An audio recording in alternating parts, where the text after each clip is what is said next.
hello guys welcome and नमस्ते मेरो ब्लगमा आजमा चाहिँ फर्स्ट ब्लग बन्दैछ मेरो सो आजको च्यालेन्ज चाहिँ छ मेरो 30 डेजको अनि चाहिँ म पुरा गर्नेछु 30 डेजमा चाहिँ मैले गर्नेवाला छु सुर्खेतको पुरै फेमस ठाउँमा घुम्ने अनि सबै ठाउँ हेर्ने सो म च्यालेन्ज लिएको छु आज चाहिँ फर्स्ट डे हो सो आज म चाहिँ अहिले छु सुर्खेतको हेरीचोकमा यो चाहिँ हेरीचोकमा छु सो अब फर्स्टमा एरिचुक म सेकेन्ड अब लगभग म फेमस भनेकै अब लगभग घन्टाघरमा म जानेछु अब नेक्स्ट मतलब कि अब यसपछि घन्टाघर जानेछु त्योभन्दा पहिला चाहिँ यहीँ एरिचोकमा एउटा सस्तो मोबाइल छ सो त्यहाँ चाहिँ म त्यहाँ जानेछु अनि त्यहाँ चाहिँ दाइले भन्नुभएको छ कि 35 रुपियाँमा क्लास पाइन्छ सो म चाहिँ त्यहाँ गएर खै सोध्छु अनि त्यसपछिको अपडेट तपाईँहरूलाई दिनेछु म चाहिँ त्यहाँ पुगिसकेको थिएँ अनि चाहिँ पुग्दाखेरि अनि चाहिँ त्यहाँ सोधेँ सायद मेरो भिडियोमा के अरे त्यो भोइस आएको थिएन खै के प्रब्लम भएर अनि त्यहाँ गएर सोधेको अनि दाइले भन्नुभयो डेट एक्सपायर भइसक्यो अनि 5 दिनको डेट रहेछ होइन अनि त्यसपछि मैले ठिकै छ दाइ भनेर अनि केही भनिनँ अनि त्यसपछि मलाई चाहिँ उहाँले उ गर्नुभयो अनि चाहिँ अफर चाहिँ 200मा ग्लास थियो अनि 100मा चाहिँ दिनुभयो अनि त्यसपछि म त्यहाँबाट फर्केँ गाइस सस्तो मोबाइलमा चाहिँ मतलब त्यो डेट सकिसकेको रहेछ मतलब पाउने रहेनछ अब मतलब डेटको लागि दिएको छ मैले थाहा नथाहा भएर चाहिँ आएको ठिकै छ अब गाइस म जाँदैछु सो त्यहाँ के अरे घन्टाघर अनि त्यसपछि हेरौँला त्यहाँको अपडेट ठिकै अहिले गाइस म चाहिँ घन्टाघर चोक पुगिसकेको छु यो पुरै घन्टाघर हो होइन यहाँतिर चाहिँ धेरै मान्छेहरू धेरै हुन्छन् क्या प्राय लगभग धेरै चाहिँ हुन्छन् होइन अनि यो चाहिँ देख्न सक्नुहुन्छ घन्टाघर चोक ठिक छ अनि यतातिर पुरै पसलहरू सबै छ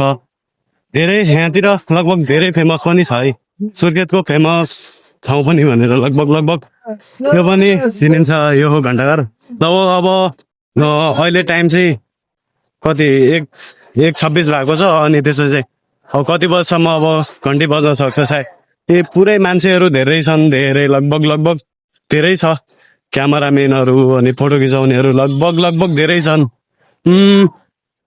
यो चाहिँ लगभग हो होइन यो घन्टाघर यहाँतिर लगभग बिहानदेखि बेलुकासम्म बिहानदेखि लगभग 5-6 बजीदेखि पुरै यो ठाउँमा चाहिँ मान्छे हुने ठाउँ हो क्या होइन अनि चाहिँ अब यही हो तपाईँहरू नि सायद आउनुभएको होला कति कहिलेकाहीँ देख्न सक्नुहुन्छ क्यामेराम्यान अरे यार कति छन् पुरा भिडियो भइरहेछ ब्लगिङ कति धेरै छन् सो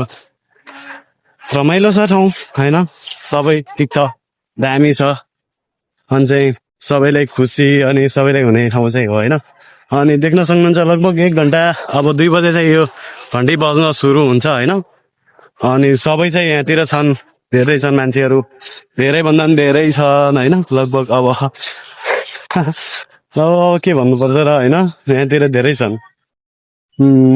अब चाहिँ के गर्दा ठिक होला त अब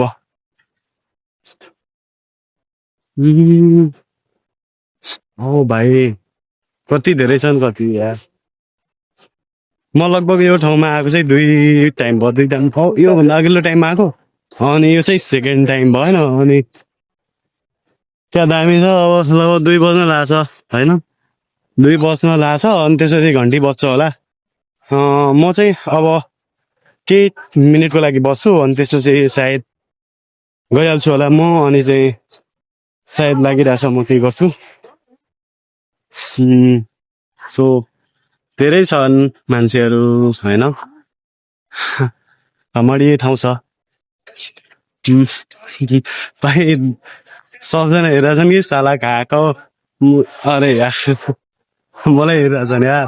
के गर्नु ठिक छ केही छैन हल्का झ्याउ पनि लागिरहेको थियो ब्लगिङ गर्न किनकि हल्का झ्याउ पनि लागेको थियो फर्स्ट पनि भयो अनि हल्का कन्फिडेन्स त छ तर हल्का डर लागिरहेको थियो फर्स्टमा चाहिँ स्टार्ट गर्न अनि चाहिँ अहिले चाहिँ छैन केही छैन सो ठिक छ यो चाहिँ घन्टाघर सो आजको यही हो मेरो होइन अनि सायद म बसेँ भने चाहिँ यो घन्टी बज्दासम्म म बस्न सक्छु या नै यो थाहा छैन बट म बस्न सक्छु या थाहा नै त्यही पनि हेरौँ अनि यदि बस्यो भने चाहिँ म त्यो अपलोड गर्नेछु नत्र भोलिको अब नेक्स्ट हेरौँ कहाँ हुन्छ होइन त्यसको चाहिँ म भिडियो हाल्नेछु निक्लिसक्यो होइन त्यहाँबाट किनकि म चाहिँ अहिले वीरेन्द्र चोक आएको छु किनभने चाहिँ मैले जानै पर्ने भयो किनकि मेरो साथीको कल आएको थियो सो म के गरेँ भने चाहिँ उसले भन्यो फुटबल खेल्न आइज त फेरि अब मेरो लागि फेरि स्पोर्ट्स सबभन्दा मनपर्ने भनेको फुटबल हो क्या अनि फुटबलको लागि चाहिँ म जाँदैछु होइन किनकि अब फुटबल भनेपछि लगभग म सबै छोडिदिन्छु होइन सो अब म चाहिँ फुटबलको लागि जाँदैछु अनि अब मिलौँला अर्को भिडियोमा नेक्स्टमा ठिक छ ओके डन है भाइ होइन ठिक छ अर्को भोलि अपलोड हुन सक्छ सो भाइ टेक केयर साथीहरू